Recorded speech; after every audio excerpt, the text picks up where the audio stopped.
small luxury hotels of the world. Obviously, you're still a collection of boutique hotels. You position yourself as an anti-brand. You're against the Marriotts and the Ritz-Carltons and whatever. So you want to differentiate yourself from the same sort of differentiator. And that's that you have a very interesting business travel agency that focuses on, I guess, Chinese tiger parents who want to educate Chinese children on the educational travel services. So perhaps can we, there are lots of beautiful pictures actually from the two panels. The team can sort of loop them in the background. That would be great. Jean-François, the first question to both of you, do you consider yourselves China ready? Well, for sure, I'm not China ready when I see everything that we need to do. So we are at the beginning of our digital transformation to make sure that we meet the expectation of the Chinese clientele. The Chinese clientele for the moment represents 5% of the business of small luxury hotels, so which is not exciting, but it's growing very, very fast. So we have for the moment 16 hotels in Greater China, and of course, so the strategy is to grow fast, so in China. But how to differentiate? So this is a problem, and I will not differentiate first through digital or through technology. And as you can see, I'm not the generation of the 95s, not even the generation of the 90s, and I'm more better in talking about love. Oh, l'amour. Absolutely, and I'm French, so it sticks a little bit to the personality of the brand, because the brand is about love. Love of a place, love of the guest, love of a building, love of a landscape, or love of a family, because we are a collection of independently owned hotels. So all those people have a story to tell. So I'm in the love affairs and I'm in the storytelling. So this is what I currently do at SLH. I'm not doing technology, even the technology is here to back this up. I see. Okay, so that is very interesting definition, because I thought, to me, China ready, I thought, means introducing mobile payments, Mandarin language services, KOLs, blah, blah, blah. But, do what you're good at, and that is still a strategy. Yes. Yeah, it's a strategy because we know that the Chinese clientele of the free independent travelers, so this is what we are targeting right now, those free independent travelers needs to have experiences which are about culture, which are about education, which are about learning new lifestyles, and this is what we try to provide. Okay. And as we are diverse, as we are a family, we can provide this experience which is completely different from one place to the other one. So this is why we try to be unconventional. So what kind of experiences can you offer? I saw there was some sort of tea or bamboo hotels. Yes, yeah, we always focus, and this is pretty interesting for the Chinese clientele, we focus on intense experiences. And we make sure that those experiences are not only intense, but are shareable, because we know that this is the need of the Chinese clientele. So this is in kind of DNA of the brand, intensity of the experience, but this is also fitting the needs of the fleet, so the free travelers. I'm wondering, do you have plans to enable the sharing of the experiences? Because right now it's just, I can just share on the WeChat at the moment, which is something like Facebook newsfeed, or on my own sort of TikTok channel. Are you offering Chinese travelers who stay at the small luxury hotels differentiated ways of sharing their experiences? I'm not sure that we provide enough ways of sharing, but what we try to do is make sure that they have the experience. Because we know that where they are in a place, they want to do things. And we make sure that during the stay, they have surprises and delights. Because we know that through those surprises and delights, they have something to tell, and the more intense the experience, the more they want to share, and the bigger status they have, so in the social network. So we always make sure that they have the time to experience something and not only lay down around the swimming pool. So we always make sure, without overwhelming them, we always make sure that they have something intense to do. Very intense, for sure.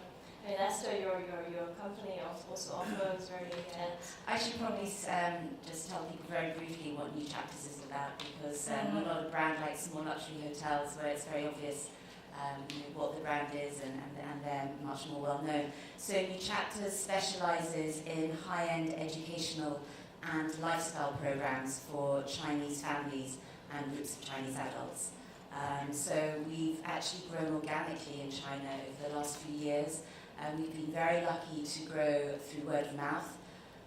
And so, yes, we have a WeChat account, public account.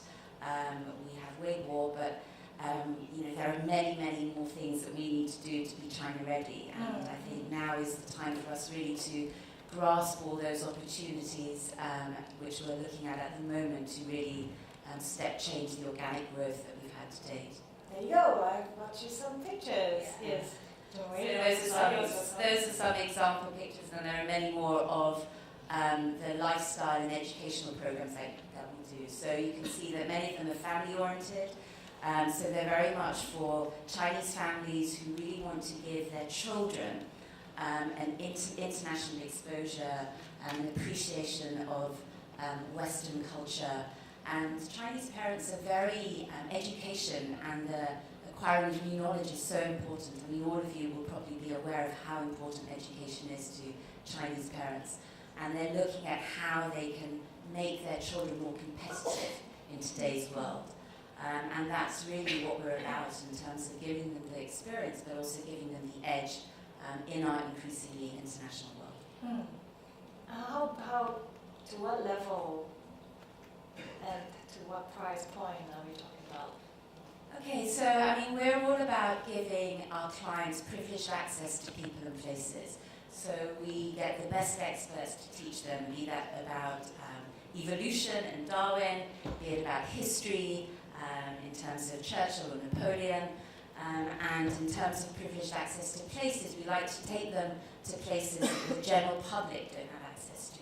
So that's behind the scenes at museums, it's into private houses. We've actually done something here in Paris where they went into the British Ambassador's house, which has a very strong link with the history program that we were doing. So it really is about giving them this special access to people and places. So if I were to custom make an educational tour for myself, can I request to meet the Queen, ride on dolphins, and have the Queen ride on a horse together with me? Yeah, sure, no problem. Oh, no, I mean, there's obviously what we do is a lot of the programs we do is customized, and we can do many of those things. Meeting the Queen, maybe a bit of a tall order, but it is that level of exclusivity that is within the programs that we offer. Thank you. And also, like François, Esther, when we were speaking offline just now, you both shared a similar sort of thought process to bringing where your business is now. Obviously, the China potential is there. It's currently small.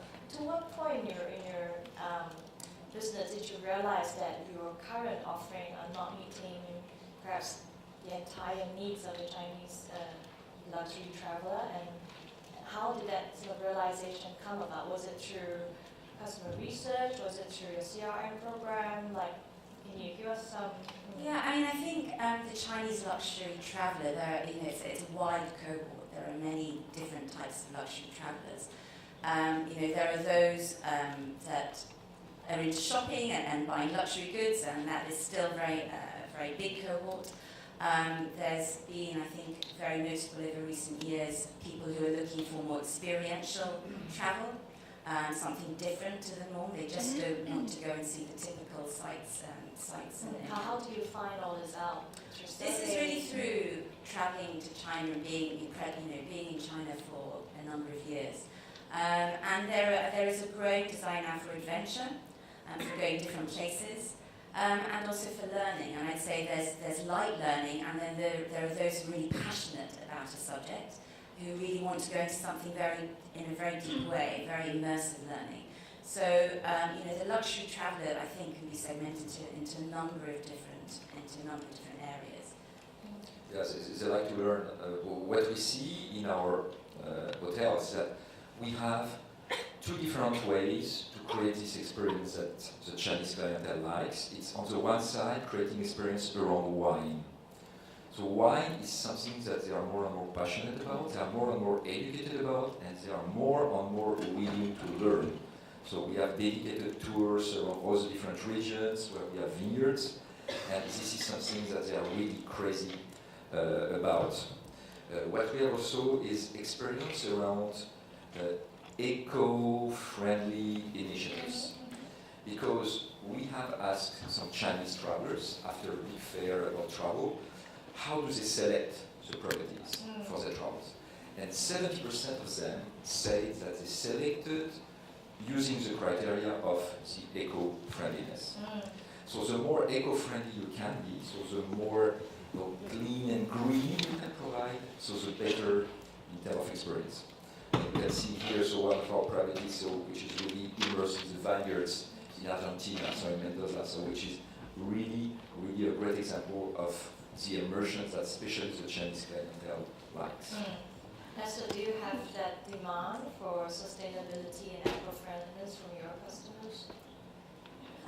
Not so much. I mean, there are families who are interested in conservation and in the environment, but that's more learning about it as a topic, as opposed learning and not doing it. As opposed to saying to us, oh, we really want to stay in eco-friendly. Right. Okay.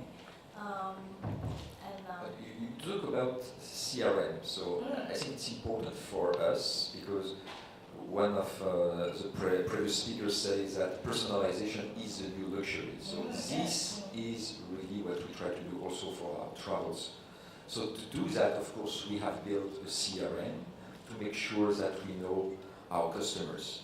And each time they go into our hotels, so we have more and more information about the guest, and then we use those information to be able to create the surprise and delights that we would like to showcase.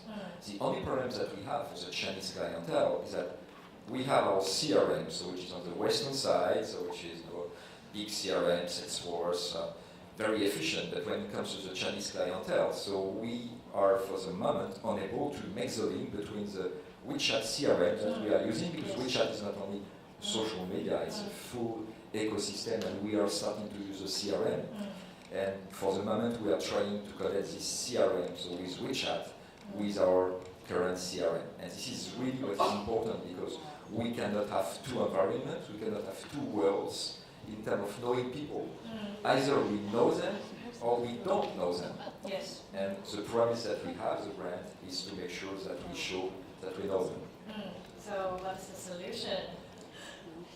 Building right interface so between those two worlds and making sure that it works. So is there a gap in the services market that you're not finding a vendor that can sort of bridge the Western data CRM systems with the China WeChat systems? So we are currently trying to find the technology or vendors who are able to do that. Okay. Is this also, are you also facing the same problem? I think, as I mentioned earlier, I mean, we're a small organisation at the moment, and so we're having to look now at all these different things in terms of CRM interface, KOLs, the whole shebang, really. Because it's very pressing if we really want to make a big step change in our growth.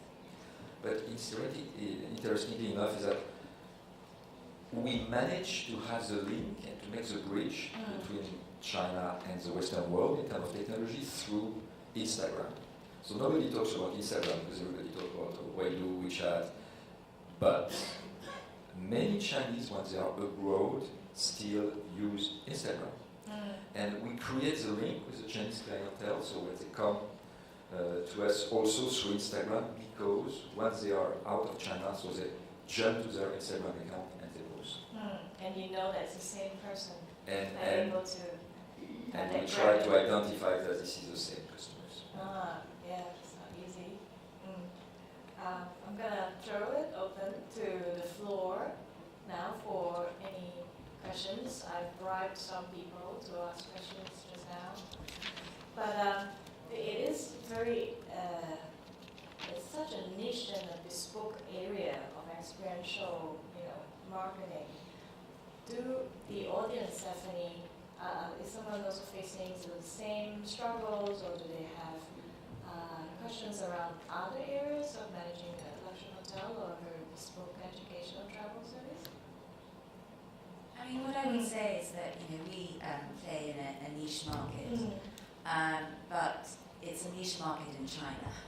So despite it being niche, there is still a huge opportunity, and I'd say that we are barely scratching the surface. What more do you think you have to do? Like, what's the first priority? I think there's an opportunity for us to do so many things, from building more resources in China to more active marketing activity in China. Because Chinese people are bombarded on a daily basis by so much information. You can't do things in a drip feed way. It really needs to be constant and quite relentless. And that's something that we need to step up to doing.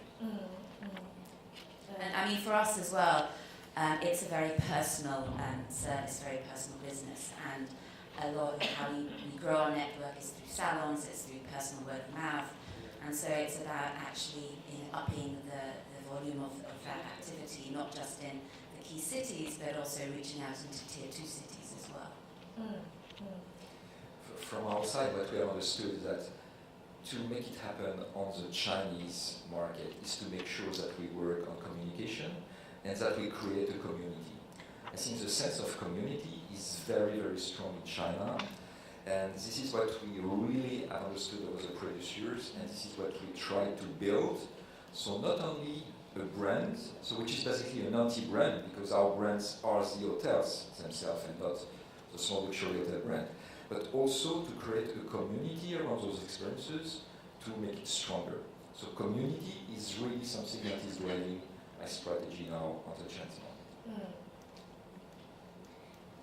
Anybody to help? Thank you. Okay. Kevin? Thank you. Yes, just a quick question regarding these educational trips. The people that participate in these trips with their kids, are they doing it more in a purely utilitarian fashion, as in do this and you will get into Harvard, or is it more to make the kids more well-rounded and adjusted? Or how does that balance? Interestingly, I mean, the sweet spot in terms of the age of these children are between 8 to 12, 8 to 14. So they're not quite at the getting to Harvard stage, but that's probably on the horizon. So at the moment, it's very much about more rounded, better rounded children. I'd say if our clients had older children, then it is very much, okay, if I go on this, will I be able to get into Harvard? Does it give me a better chance? But where we are, it is more in terms of giving them more opportunity to experience different things, to really nurture curiosity and to complement what it is they're learning in school. It's learning by doing outside the classroom. Over there, thank you. One more question. You mentioned that 70% of the Chinese travelers, luxury travelers, are considering a sustainable environment a key factor in their decision. In this regard, do you think that the luxury travelers are a little bit indicative of where the mainstream consumer market in China might go in the future? And would that mean that there is a green market potentially developing in China? Yeah, I think that this market is more and more sensitive about pollution, so more and more sensitive about sustainability. It's about sustainability of the food, so we talked about the milk before. but it's also sustainability of the air they breathe and about the experience itself. So I'm convinced of that. It's not only a Chinese trend, but I think the Chinese trend is even more critical because in some part of the cities, so the air is so polluted that they really want to have a gateway where they can have fresh air and an eco-friendly experience. So this is a trend. And this is our vision too. So what we decided for Small Luxury Hotel in terms of vision is we see a future where people explore the world with intention to protect its integrity. So we feel that the future will be in China, but in any other countries, that those travelers, and especially the luxury travelers, will try to protect also the world when they travel. Is this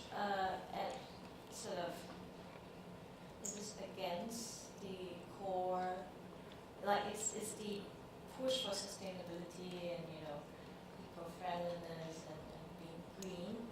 How do you balance that with ensuring the luxurious appeal is still there? Because luxury obviously has an element of excess, there's an element of extravagance.